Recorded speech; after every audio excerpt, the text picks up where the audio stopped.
You're watching Global Trade This Week with Pete Mento and Doug Draper.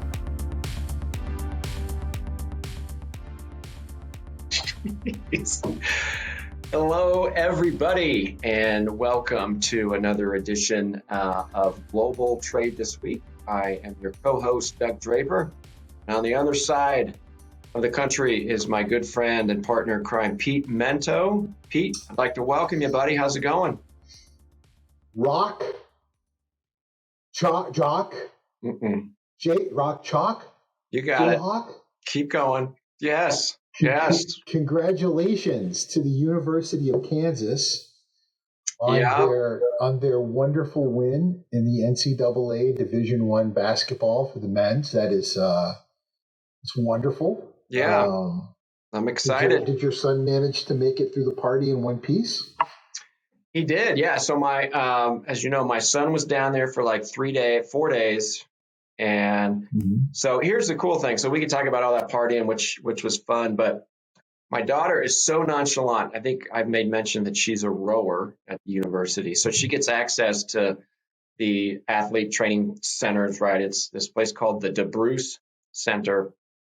Card access. You can only go in if you're an athlete. And within the DeBruce Center is the basketball area, and you have to have special access to get into the basketball area. And it's this long hallway, beautifully lit, murals on both sides, floor to ceiling, of all the history of Kansas basketball. Really cool. And at the very end of the hallway is this big oak door with the Jayhawk logo on it, very majestic. And anyway, she decided to walk down that hallway and just walk into the door. It happened to be open. And she bumped into Bill Self, literally bumped into him. And they started chit-chatting for maybe 15 seconds, but I'm sure it felt kind of like a long time, just about the game or whatever. And he said, "Hey, do you want to see the trophy?" So they walked over around the corner and saw the actual trophy, the NCAA Division I basketball trophy. She took a picture of it. And just kind of like, hey, I bumped into Bill Self and got a picture of the trophy. And anyway, so I won't bore our audience with the details of the game, but that was a fun story that I thought was cool with my daughter. So there you go. When you said trophy, I didn't know who Bill Self was. Now I'm assuming he's the head coach. Yes, Bill Self is the head coach of the University of Kansas, and trophy is. Yeah, the trophy that they were received the night of the game. So, yes, for the Jayhawk fanatics out there, you know what I'm talking about. How would be if I just started spouting off random rugby coaches? You would have no idea. I wouldn't have no idea. Or random curling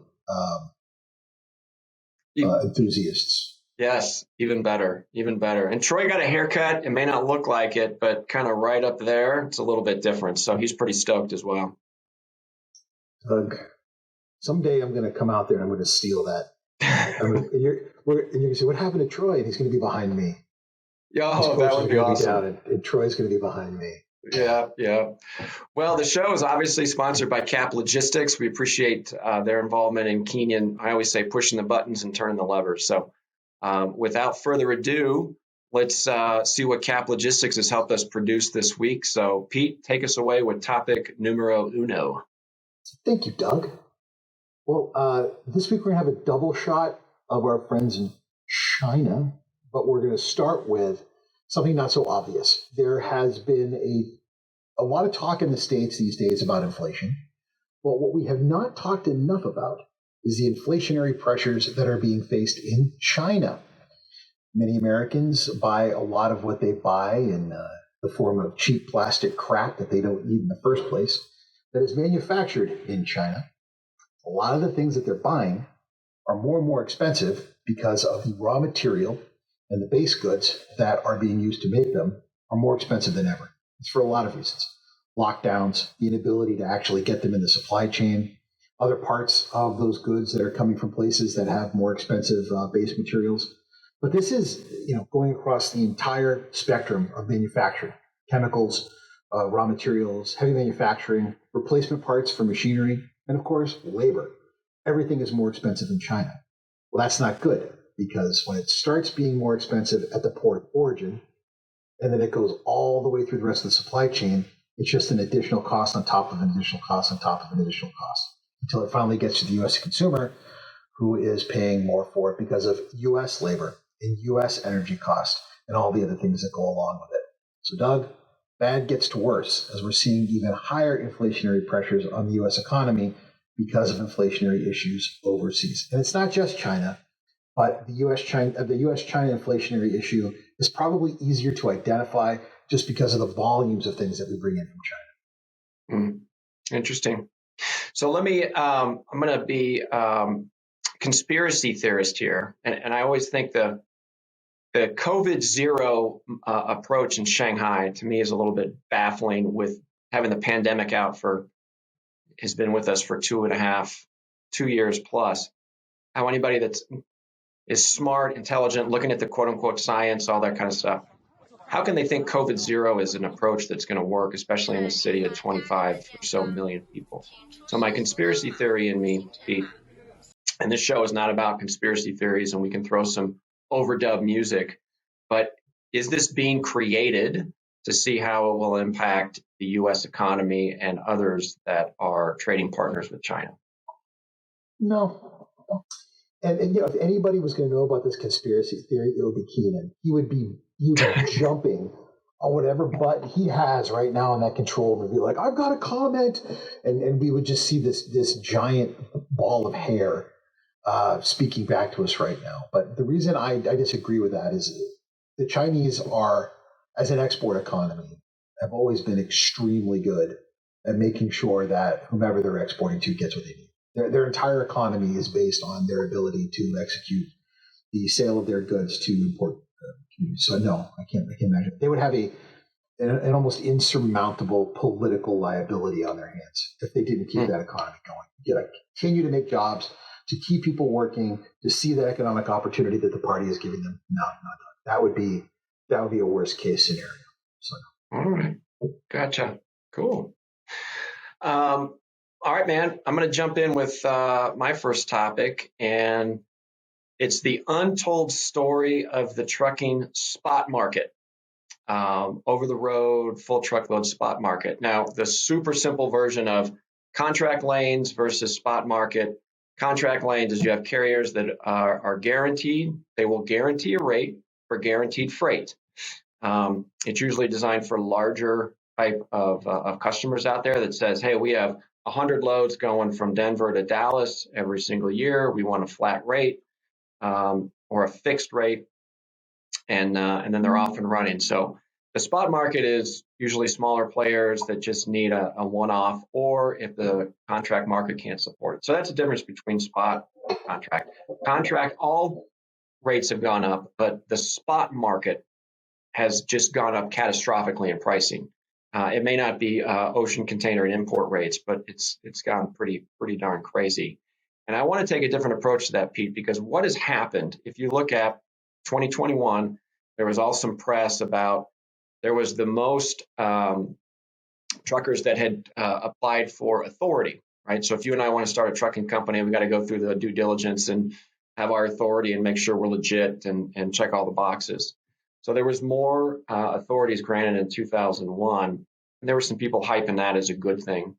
But what that was is truckers that were in large companies that were seeing the trend of the spot market rates going up.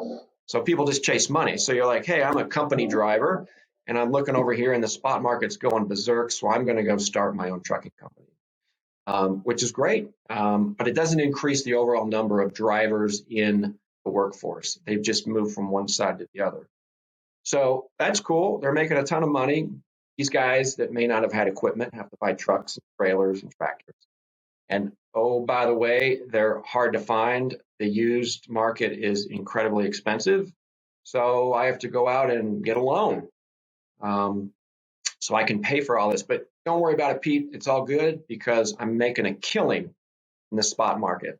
So I can cover all my bills. At some point, the spot market is going to go down. But the interesting thing is that not only are the drivers going to start turning in their keys because they have such a high they're leveraged, and the high spot market is not able to pay for their loans on their equipment, they're going to say, well, I'll just go back and be a company driver. They need drivers. I'll just close my business up. If that happens to some degree, they're going to take capacity out of the spot market, and it's going to spike again. So there's this weird play going on that if the spot market ever dips, it's going to skyrocket back up because you're going to take the drivers from spot market back over to company drivers. There's only so many individuals, men and women out there that are drivers, and all they're doing is chasing money and jumping from one side to the other. And there was an article and a release that Walmart just the other day said they're bumping up their company pay to up over $100,000. So now I got this debt and this liability, and I'm crushing it over here in the spot market. But I don't know, it's getting a little more unstable, and I got a lot of debt. Maybe I should get out while I can. I'm going to, quote unquote, turn in the keys. I'm going to go be a driver at Walmart. So this bouncing around is going to continue and perpetuate the spot market's volatility. So it's going to be around a long time, and don't think it's going to go down anytime soon, which I would equate it very similar to the ocean market. So anyway, I kind of put two and two together, Pete, on some stuff I read over the weekend, and that's my take. It's hard to argue with that. I think every economic indicator that you're pointing at is sensible. It points to the same problem over and over again. You can make all the trucks you want. You can make all the trailers you want, all the chassis you want. But if you can't find drivers, this whole thing is pointless. And drivers are motivated by one simple motivation. What's the best life for me? And that's a combination of working hours, time at home, and pay. And I don't remember who said this, but I heard it again recently. It's, how do you show people that work for you, you appreciate them? So we pay them. You can give them all the free barbecue lunches you want. You can, give them all the T-shirts you want and, Starbucks gift cards. But when you pay them, you show them that you appreciate them. And when you bring up $100,000 Walmart driver salary, where it doesn't matter how many turns you make, it doesn't matter how many miles you drive. What is I know I'm making that kind of money throughout the year, and odds are it's probably based on the compliance necessity of a company that size who's not going to play around with their compliance. Mm-hmm. You're going to be home more. You're going to have time with your kids. You're probably going to have an opportunity to get some vacation. And it just seems like if I'm a driver, I look at something like that and I say to myself, this seems like something I can probably do that's going to give me a lifestyle rather than chasing an extra 20%. Having to be my own boss is great, but running my own QuickBooks, dealing with my own logs and all those other things could probably be crushing it. It's how do you show somebody you care about them? You pay them.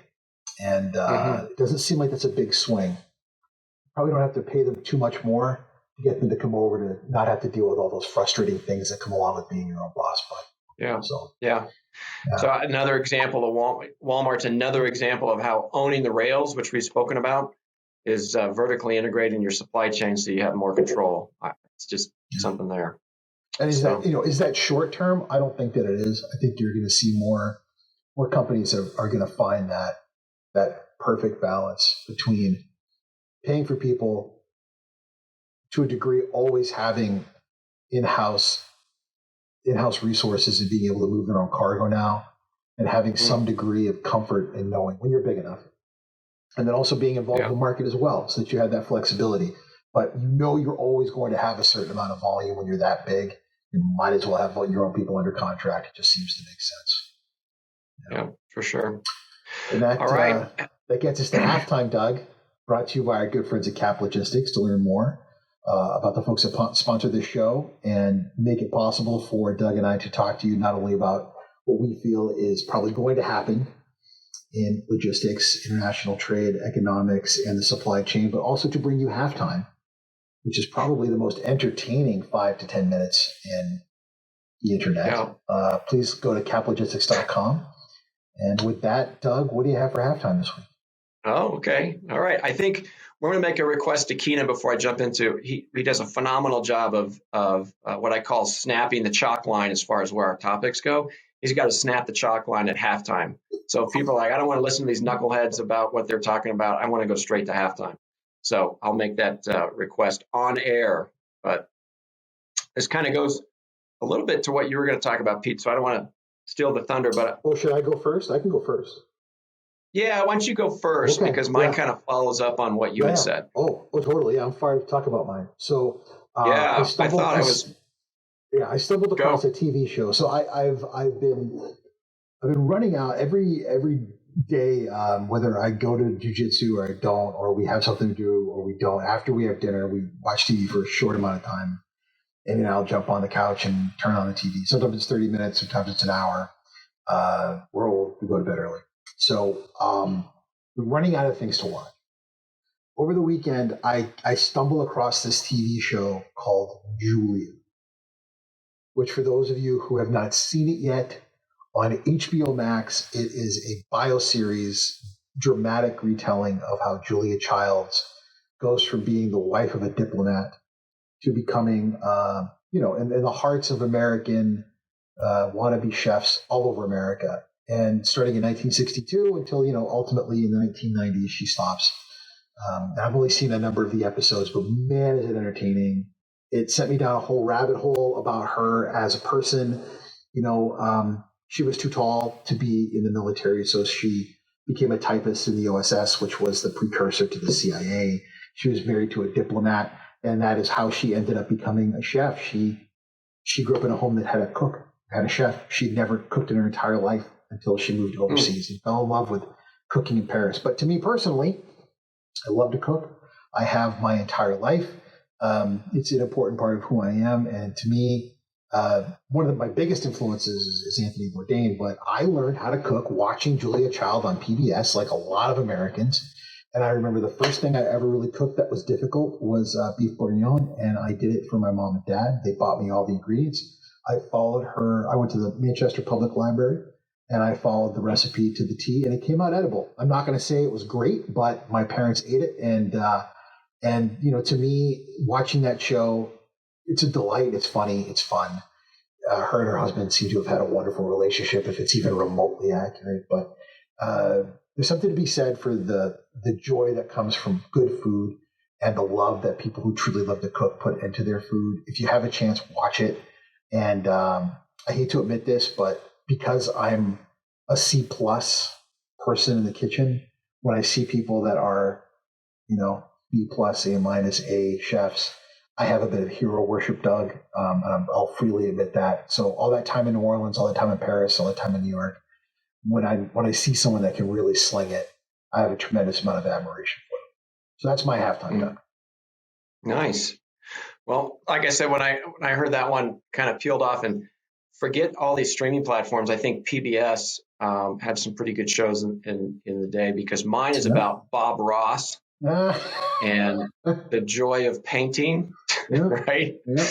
So first of all, I don't know if he passed away at 52, and he actually passed away on July 4th. In 1995 at the age of 52. But there was something I saw that said like 11 lessons that Bob Ross had taught us. And if you go back and watch some of his shows, and I think they've kind of come back into resurgence, but, his painting and his trees and his waterfalls and all that kind of stuff, but he had some pretty good approaches to life. So, one of them was never be afraid of a challenge. And, when he's drawn all the trees, one of the things he used to say is, you got to go out on a limb because that's where the fruit is, right? So that's kind of cool. And, they're not mistakes. They're happy accidents. So when he was painting and he'd make a mistake, I know he'd put a line down the canvas and then just put little black marks onto the sides, and all of a sudden it would just turn into a tree. Yep. So if you ever said, it's not really a mistake, it's a happy accident. So again, don't fear. Go out there and make it happen. It's funny you mentioned. Sorry. Go ahead. No, go for it. But it's funny you mentioned Bob Ross, because when we were watching Julia Child, one of the first things that Amy says was, on PBS, we grew up watching Julia Child and Bob Ross. And were they the greatest chef and painter? No. But we loved watching them because they had flaws and they were real and they were entertaining. And we accepted them for being, not the greatest, but they inspired us to at least try. because if they could do it, we could do it. And it made us feel like we could do it. And I painted along with Bob Ross, and I absolutely could. She taught me how to make omelets. She taught me how to make coq au vin. She taught me how to make all these things. And Bob Ross, I absolutely painted along with Bob Ross when I was a kid. And my stuff was a disaster, but I still, I still did it with him. And all those things that we did on PBS, even now, PBS is such an important outlet for good entertainment. I can't imagine being a kid from the 70s, what I would have turned out like if I hadn't have had that kind of influence in my life. So hell yeah, Doug. Nice addendum to the Julia comment, dude. Nice addendum. Julia and Bob rocking it. Yeah, who needs Netflix and Hulu? I wonder if they ever met, because that was WGBH and so was Mr. Rogers. So I wonder if they ever hung out, like if Mr. Rogers and Bob Ross and Julia Childs ever sat down and got hammered. Wow. That'd be an interesting. That would be. Yeah. You'd have to take down some edibles and join that conversation, I think. Maybe I will. So that takes us to topic number 3 from Mr. Pete here, and I've been reading a lot in media, both mass media and I guess not so mass media, about Ukraine and what's it going to take to stop it. When's this all going to stop? Blah, blah, blah. And there's two paths. There's the diplomatic ending to the conflict by the two combatants, and that really, there's so much we could talk about that. That's not really what I want to talk about today. The more likely end to this comes when one of the two economic powers that can influence Russia decide to do something about it. Those two economic powers are India and China. The two countries that are still propping up Russia's economy very simply are India and China, who are buying sacrilegious amounts of energy from that country and are doing so, and now it looks like they may be doing so in rubles. If either of them, doesn't have to be both, if either of them, even India, who is buying a smaller amount than China is, even smaller amounts in the rest of the world who's still buying it outside of the incredible sanctions that are happening. If either of them decided to do that, it would stop the conflict immediately. Russia's economy would no longer be able to sustain itself, or it would require Mr. Putin to do something insane. He's already acting like a raccoon trapped in a garbage bag. So he would have to do something really, really nuts, or stop, because the people that live there, the oligarchs, the individuals that prop up his regime, would have no choice but to tell him to knock it off. So if you're looking for how we stop this, it would be putting pressure on China to no longer purchase energy from them. Unfortunately, we are not in a position to do that. However, India, we are. And we would do that by opening up a faucet from, can you guess where, Doug? What's that? Where we have India buy energy from instead of China? It's not a great alternative. More energy from Iran. So that is why we're seeing a lot of diplomatic, passes towards Iran right now to try to work something out. Because if we were to get India to buy more energy from Iran, something that we have definitely not wanted them to do, they would. It's logistically better for them, and it would create a situation economically that would absolutely pin Russia in a corner. And no matter what China did, it would also save them face to not buy more than what they're already buying, and it would put Russia in a place where they have to back off. Yeah, it's interesting. Well, the mother of all sanctions, right, that we thought was going to push the needle with the entire world, cutting off not only goods and services and everything else in media, hasn't really done what it, in my opinion, hasn't done what it had intended to do. So something needs to change, and that's an interesting perspective for sure. Well, that's all I get. That's an interesting perspective. You're not even going to disagree with me or agree with me. You're just like, you've had it with talking about Ukraine. That's cool, I guess. I think we've all kind of we're all sort of over it at this point. We're tired of seeing all the atrocities that have happened. I can't believe. Yeah, drive-by media. I had somebody ask me if I would go back to the days of complete global lockdown and the fear of death around the corner to have Ukraine in. And I'm like, yeah, I would. I would go back to what we had for those 2 years, to let those people have their lives and their country back. Absolutely. Bring peace back. I can't believe that we've got a war now. It's like, can we just have, I miss the old halcyon days of everyone thinking the world was going to end because we had a president, that they couldn't stand. Like, we got real problems now. Anyway, Doug, let's take us to the last topic here before I get us kicked off the air for talking about politics. Yeah, you're fine line in the political banter. So, my take on this one, and I'm just trying to reaffirm something I mentioned. You talked about two similar topics today, and this is one that I've spoken to a handful of times, is the concept of the roaring 20s. And I was thinking about this weekend. My brother actually took a trip over to London, and he came back yesterday. And that got me thinking that the roaring 20s are nowhere over. Yes, we have this political situations across the country. Fuel is increasing. We have inflation and all the traditional things that you'd think would peel off and slow things down. It is just not happening. There's goods and services. The goods came in the first year after the pandemic and the release, not releasing, but the anyway, getting back to normal, I guess would be lack of a better term. Goods. I want to buy things. I want to fix my house. I want to do this. Goods. Now we're flipping into services because you're seeing a lot of people wanting to do more traveling. They want to relive experiences. They want to reconnect with humans, family members. And so you're hearing all these comments and things about travel, hospitality, dining, labor shortages, things of that nature. So it's two words, goods and services. And I think the services aspect of that duality is going to just skyrocket in the next year.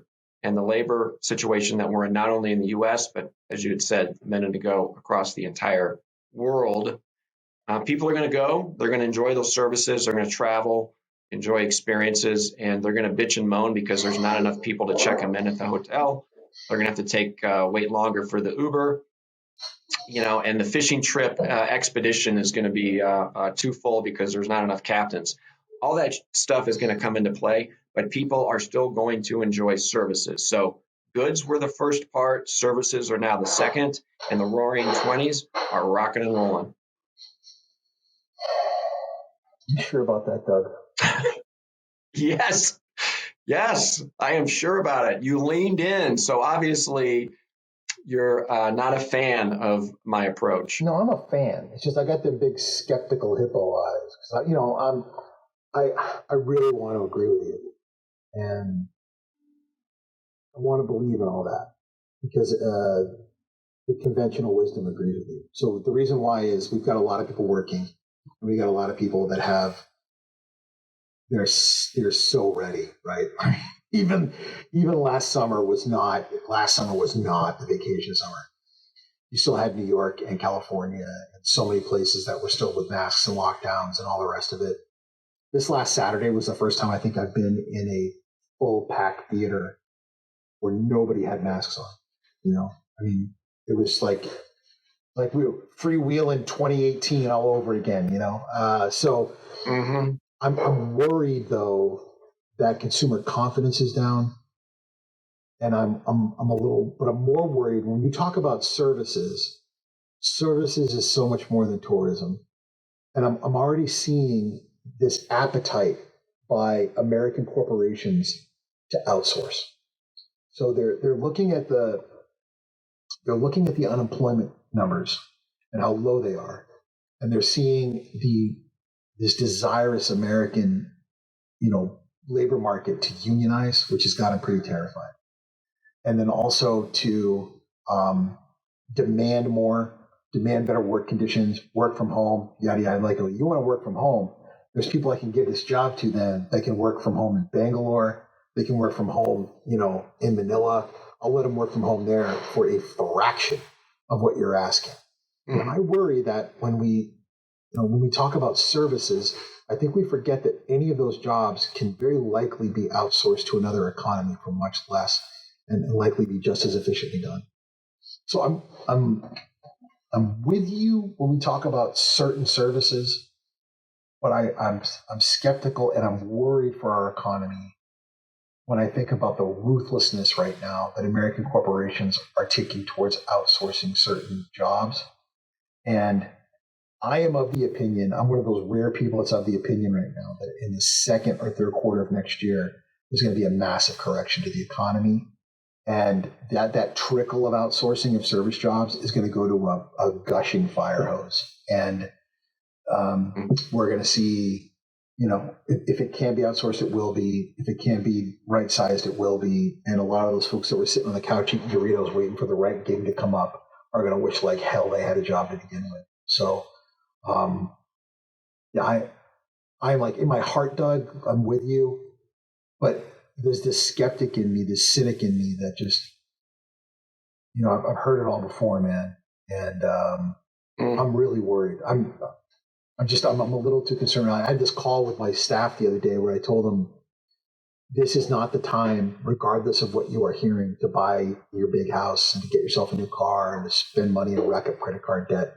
You should be battening down the hatches and waiting for the bad times because the good times already passed. And when I say that to people right now, nobody wants to hear it, Doug, but I'm telling you, this is... Yes, you just defunct my whole concept of the roaring 20s. Business services is what you're talking about. But I think the consumers still want to consume and grub. They went from goods, and now it's going into services. Look at it this way, right? Good luck finding someone to code for you. Good luck finding somebody in IT. Trying to find someone in administrative roles. You can't. And now we're like, okay, well, instead of looking for somebody locally that's willing to come in or work part-time internally, part-time at home, I'm going to spread my net wide overseas. And sure, they'll work from home too. And there's nothing that says that they don't have the same technical skills and the same background. And odds are I'm probably going to be able to pay them a wage that's maybe a little more affordable. Now, there are a lot more, okay, they can transfer those skills anywhere. I mean, if they can do that job for me in America, they can do it for anybody anywhere. And you have a lot of IP concerns that go along with it, but I'm really worried, I'm really worried about that. Yeah.